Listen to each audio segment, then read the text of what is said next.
దేవుని నామానికి మహిమ కలుగునుగాక. పరిశుద్ధాత్మ దేవుడు మన జీవితంలో అనేకమైన కార్యాలు చేస్తున్నాడు.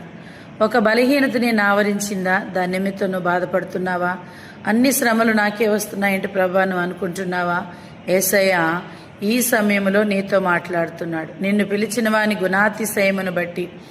ఎందుకంటే యేసయ్య నిన్ను పిలుస్తున్నాడు. బాధలో ఉన్నటువంటి నా కుమార్తె, బాధలో ఉన్నటువంటి నా కుమారుడా, నిన్ను నేను పిలిచి ఉన్నాను, నిన్ను నేను హెచ్చించి ఉన్నాను. బలమైన కార్యములు చేయడానికే నేను ఎడల నిన్ను ఏర్పాటు చేసుకుని ఉన్నాను. దైవ సంబంధమైన కార్యములు దేవుడు నీ ఎడల చెయ్యాలని ఆయన ప్రేమతో ఉన్నాడు. దేవునికి మహిమ కలుగునుగాక. పరిశుద్ధాత్మ దేవుడు మన పక్షముగా ఉండి మన ఎడల బలమైన కార్యములు ఆయన చేయడానికి సిద్ధంగా ఉన్నాడు. కీర్తనల గ్రంథము 56వ కీర్తన 2వ చరణం. నేను నియమించిన విశ్రాంతి దినమును అపవిత్రపరచకుండా దాన్ని అనుసరించుచు ఏ కీడు చేయకుండా తన చేతిని బిగబట్టువాడు ధన్యుడు.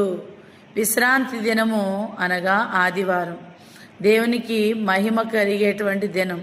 మరి క్రైస్తవ జీవితంగా నేను బాగానే ఉన్నాను, నేను బాగానే జీవిస్తున్నాను అనుకుని నిర్లక్ష్యమైన ధోరణి చేత ప్రభు మందిరాన్ని దొంగిలిస్తున్నావేమో. ప్రభు నీతోనే మాట్లాడుతున్నాడు. నువ్వెంత క్రమముగా జీవించాననుకుని మందిరానికే వెళ్ళాలా? ఇంట్లో ఉంటే దేవుడు ఉండడా? నేను ప్రార్థన చేసుకుంటే సరిపోదా? వేరే సేవకులే ప్రార్థన చేయాలని అనుకుంటున్నావా? ప్రభువు నీతోనే మాట్లాడుతున్నాడు. నిన్ను పిలిచిన వానిని నేనే. ఎందుకంటే ఇక్కడ నేను నియమించిన విశ్రాంతి దినమును అపవిత్రపరచకుండా విశ్రాంతి దినము ప్రభువు నిర్ణయించాడు. దేవునికి మహిమ కలుగునుగాక.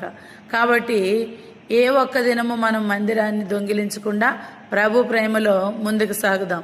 దేవునికి మహిమ కలుగునుగాక. ఆమెన్.